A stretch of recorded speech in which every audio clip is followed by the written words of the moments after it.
ஐயோ, நம்மளோட காட்டு வனவாசம் இன்னையோட முடிஞ்சு போயிடுச்சே.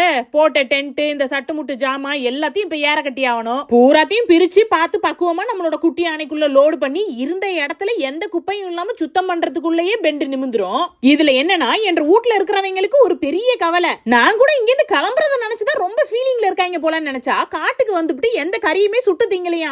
ஏண்டா, இருக்கிற அக்கப்போர்ல உங்க அக்கப்போருக்கு ஒரு அளவே இல்லாம தான் போயிட்டு இருக்குது. இருந்தாலும் என்னத்த பண்ணி தொலைய, ஆசைப்பட்டுட்டாங்களே. அதனால மிச்சம் மீதி இருந்த கறியில உடனே இருந்த மசாலாவையும் போட்டு பரட்டி ரெடி பண்ணி வச்சுட்டேன். ஒண்ணு கண்ணே இந்த கூலர் பாக்ஸ் இருந்ததுனால மேக்கப் போட்ட சிக்கன் எல்லாத்தையும் அழகா இதுக்குள்ள வச்சாச்சு. இங்கிட்டு இது தூங்குறதுக்குள்ள சுத்திலும் என்ன இருக்குதுன்னு பாத்து போடுவோன்னு போனா நல்ல விவரமா ஆர்வியெல்லாம் எடுத்துட்டு வந்திருக்காங்க. அங்கங்க குட்டி குட்டி டென்ட்டை பார்த்ததுக்கு அப்புறம் தான் நம்மள மாதிரியும் வந்திருக்காங்கன்னு ஒரு திருப்தியே வந்தது. பப்பரப்பான பிராக்கு பார்த்ததுல நேரம் போனதே தெரியல. சரி, பொழுது சாயறதுக்குள்ளயாவது இந்த அடுப்பை மூட்டி போடுவோம். சாதாரணமா 2-3 நிலக்கரியை எரிய வைக்கணும்னாலே அப்பாடா அப்படின்னு இருக்கும். இப்ப என்னன்னா, அந்த பையில இருக்கிற பாதிய குப்பரை கோத்து விட்டு இது பூராத்தையும் எரிய வைனா எங்கிட்டு அந்த இந்தான்னு ஒரு வழியா ரெடி பண்ணி வச்சிருந்த சிக்கன் எல்லாத்தையும் இந்த கம்பி மேல வைக்கிறதுக்குள்ளேயே ஒரு பெரிய டாஸ்க் தான். இதுக்கு 7 ஒரு குழம்பே வச்சிருக்கலாம் மாட்டுக்கு. எப்படியோ என்ற பிள்ளைங்க ஆசைப்பட்ட மாதிரி இந்த காட்டுக்குள்ள இருந்து ஏற கட்டுறதுக்குள்ள அழகா சிக்கனை சுட்டு சாப்பிட்டாச்சு. இனிமே கரடி வந்தா என்ன, பெருச்சாளி வந்தா என்ன, நம்ம தான் இங்க இருந்து ஜூட்டு விடுறோமே.